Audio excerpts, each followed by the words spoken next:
Le néon du plafond bourdonnait faiblement, ajoutant une tension sourde à l'instant. Mes doigts tremblèrent légèrement en effleurant la chemise cartonnée. 15 ans. 15 ans à donner mes jours et mes nuits à Nexatech, et tout s'effondrait en une phrase bien rodée. Marianne croisa les bras, son sourire froid trahissant une jouissance perverse. Élodie, elle, évitait mon regard, jouant nerveusement avec son stylo. Je savais ce que contenait ce dossier, une rupture propre, nette, déguisée en opportunité. Nous avons pris soin de préparer un package de départ avantageux, reprit Élodie, sa voix douce contrastant avec la brutalité de l'instant.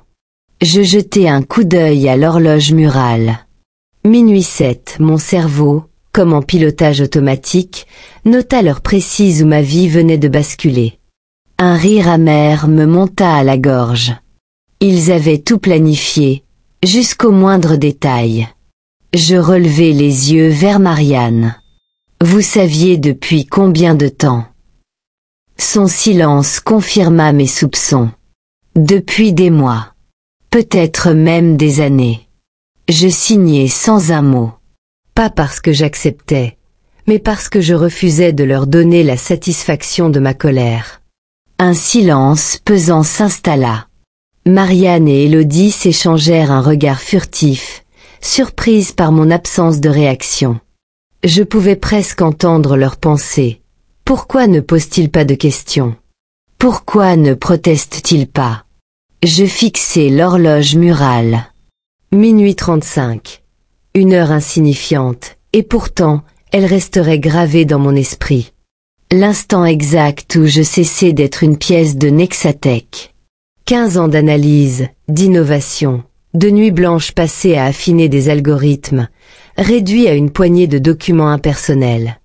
Nous espérons que vous comprendrez que cette décision ne reflète en rien la qualité de votre travail, poursuivit Élodie, son ton feignant l'empathie. Un rire sec me monta à la gorge, mais je le réprimai. Bien sûr que si, ça reflète quelque chose. Pas mon travail, non. Plutôt l'idée que dans cette machine bien huilée, personne n'était indispensable. Je refermai la chemise, la posai calmement sur la table. Est-ce tout? Marianne hocha la tête, soulagée. Nous vous laissons le temps de récupérer vos affaires. Prenez ce qu'il vous faut. Je me levai, lentement. Minuit 35, dans quelques minutes, je serai un étranger dans ces couloirs que je connaissais par cœur. Mais une pensée inattendue germa en moi. Et si c'était une libération? Je poussai la porte sans un regard en arrière. Il était temps de voir ce que le monde me réservait après Nexatech. Je hochai la tête, impassible. Vendredi.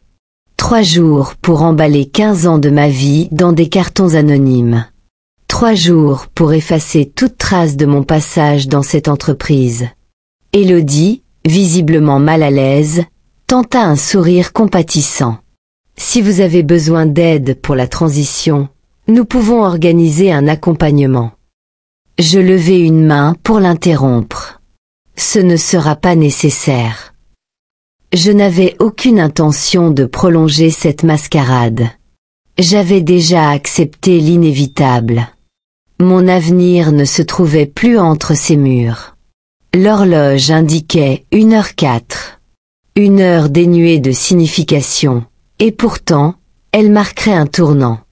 Je me levai, ramassai la chemise sans empressement. Le tic-tac régulier du cadran rythmait ma respiration. À chaque seconde qui s'écoulait, mon ancienne vie s'effaçait un peu plus. En atteignant la porte, je me retournai une dernière fois.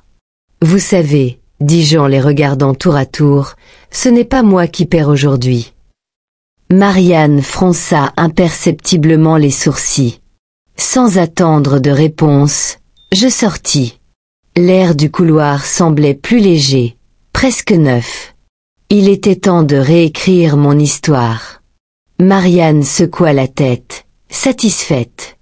Non, c'est tout. Merci pour votre professionnalisme. Je retins un sourire. Professionnalisme. Un mot qu'il brandissait quand il voulait éviter de reconnaître l'injustice d'une situation. Je pris mon temps pour boutonner mon blazer, ajuster ma montre. Un silence inconfortable s'installa, Élodie triturant son stylo, tandis que Marianne fixait l'écran de son ordinateur, comme si j'avais déjà cessé d'exister. « Si vous avez des questions. » Tenta Élodie, mais je l'ignorais.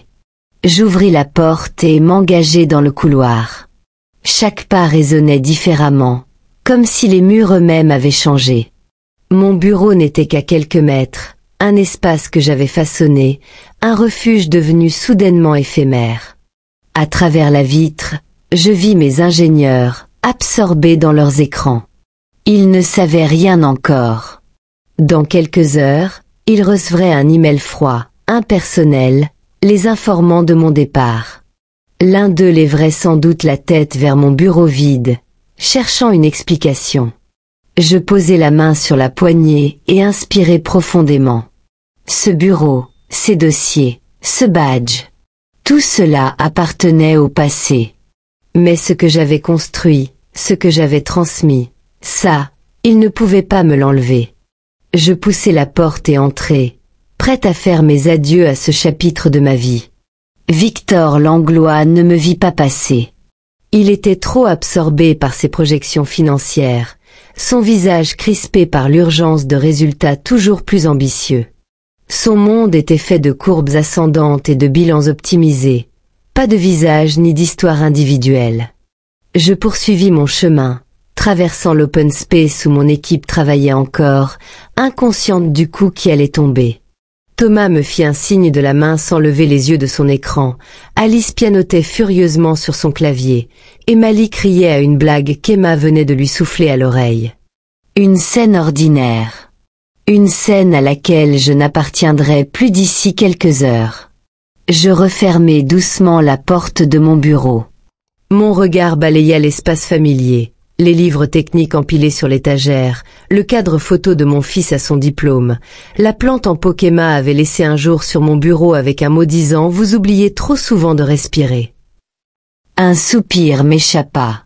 Il était tentant de s'abandonner à la nostalgie, mais je n'avais pas ce luxe. J'ouvris mon tiroir et en sortis une clé USB. Depuis cet email égaré, j'avais anticipé. Certains dossiers étaient déjà en sécurité. Pas par vengeance, non. Mais parce que j'avais bâti trop de choses ici pour les abandonner aux mains de ceux qui n'y voyaient qu'une ligne dans un tableau Excel. Il me restait encore du temps avant d'être officiellement effacé. Autant l'utiliser à bon escient. Un sourire discret étira mes lèvres. Je reposai mon téléphone et jetai un dernier regard à l'écran de mon ordinateur. L'interface de Finasphère était ouverte, affichant en temps réel les transactions sécurisées des grandes entreprises qui nous faisaient confiance. Mon algorithme tournait en arrière-plan, analysant des milliers de flux financiers avec une précision que Nexatech continuerait d'exploiter, sans moi. Mais ce qu'ils ignoraient, c'est que je n'étais pas parti les mains vides. Ces 15 années d'expertise, d'innovation et de sacrifice ne disparaîtraient pas dans l'oubli. J'avais pris mes précautions, assuré mes arrières. La clé USB contenait bien plus que des sauvegardes de travail. Elle renfermait l'essence même de mes recherches, les fondations d'un futur projet. Je pris une inspiration et me levai. L'heure n'était plus à la résignation, mais à l'action. Ce dîner de ce soir n'était pas un simple échange de courtoisie. C'était le premier pas vers quelque chose de nouveau. Une opportunité de construire autrement, avec des gens qui reconnaissaient ma valeur et qui ne m'effaceraient pas au premier virage stratégique. En attrapant mon manteau, je jetai un dernier regard à mon bureau. Un espace que j'avais occupé trop longtemps sous l'ombre d'autres ambitions. Vendredi, je quitterai Nexatech. Mais lundi, un nouveau chapitre s'ouvrirait. Et cette fois, mon nom figurerait en première ligne. J'ouvris le tiroir du bas de mon bureau et en sortis une boîte en carton. Pas de photos de famille à décrocher, pas de plantes à remporter. Juste quelques carnets de notes, une statuette en bois offerte par un collègue il y a des années et mon stylo fétiche. L'essentiel tenait en quelques objets, mais l'important était ailleurs. Je pris le temps d'effacer mes traces, de vider les fichiers personnels de mon ordinateur professionnel, de supprimer les raccourcis inutiles. Pas qu'il y ait grand-chose d'exploitable, j'avais toujours pris soin de cloisonner mes travaux. Nexatech conserverait son produit, mais ce qui venait ensuite m'appartenait entièrement. Le bourdonnement du bureau m'arrivait en sourdine. Certains savaient peut-être déjà, d'autres l'apprendraient bientôt. Je n'étais pas du genre à faire des vagues, et pourtant, mon départ résonnerait plus longtemps qu'il ne l'imaginait. Je refermai la boîte et la posai sur la table. Mon téléphone vibra à nouveau. 20 heures, chez Lucien. On fête ça. Je souris. Oui, lundi serait fascinant. Mais avant cela, il y avait encore quelques adieux à faire. Dans les jours qui suivirent, l'effondrement de Nexatech s'accentua. Les investisseurs perdaient confiance. Les clients cherchaient des alternatives et les employés les plus talentueux envoyaient discrètement leur CV ailleurs. De l'extérieur, la dégringolade paraissait soudaine, mais pour ceux qui observaient attentivement, c'était le résultat inévitable d'une arrogance mal placée. Sans mon algorithme, leur produit était une coquille vide, un moteur sans carburant. À mon nouvel office chez Precision Dynamics, le contraste était saisissant. Mon bureau était spacieux, baigné par la lumière naturelle, avec une vue imprenable sur la ville. On m'avait accueilli avec respect et enthousiasme. Ici, mon expertise n'était pas seulement reconnue, elle était célébrée. L'équipe de recherche était déjà en effervescence, impatiente de travailler sur les améliorations que j'avais toujours voulu apporter à mon algorithme, mais que Nexatech avait systématiquement refusé, jugé trop coûteuse ou non prioritaire. Nous avons déjà reçu 5 demandes de démonstration de la part des plus gros clients de Nexatech, annonça Vanessa, la responsable des ventes, en entrant dans mon bureau avec un sourire satisfait. Et qu'ont-ils dit? Demandai-je en levant un sourcil. Ils veulent tous nous rencontrer cette semaine. Certains envisagent déjà une transition, d'autres veulent savoir quelles garanties nous offrons. Mais dans l'ensemble, ils sont curieux, très curieux. Je hochai la tête. Tout se déroulait comme prévu. Nexatech avait pris ses clients pour acquis, leur vendant une illusion de stabilité. Or, en affaires, rien n'était plus instable qu'une entreprise reposant sur une technologie dont elle ne maîtrisait pas les fondations. Pendant ce temps, Victor Langlois ne restait pas inactif. Il avait convoqué en urgence une réunion avec les actionnaires et multipliait les interventions dans la presse pour minimiser l'impact de mon départ. Lors d'un entretien télévisé, il déclara avec assurance: « Nous avons anticipé cette situation et avons déjà une équipe dédiée à la reconstruction de notre algorithme. Nexatech reste leader dans son domaine et continue d'innover. » Miguel, qui suivait l'interview en direct, m'envoya un message accompagné d'un emoji hilar. Ils viennent de publier une offre d'emploi pour un expert en machine learning avec 10 ans d'expérience en optimisation d'algorithmes financiers. Je me demande pourquoi. Je souris. Ils cherchaient désespérément à combler le vide que j'avais laissé. Mais l'expertise ne s'achetait pas en quelques clics sur une plateforme de recrutement. Et surtout, elle ne se dupliquait pas à volonté. Le jeudi suivant, Precision Dynamics organisa une conférence de presse pour présenter officiellement son nouveau projet. Une version améliorée de mon algorithme avec des performances accrues et une flexibilité sans précédent. Les journalistes étaient avides de détails, certains n'hésitant pas à poser des questions incisives sur mon départ de Nexatech et sur les répercussions pour mon ancien employeur. Disons simplement que l'innovation ne peut s'épanouir que là où elle est valorisée, répondis-je avec un sourire énigmatique. Precision Dynamics nous donne les moyens d'aller plus loin, plus vite. Ce fut une déclaration subtile, mais lourde de sens.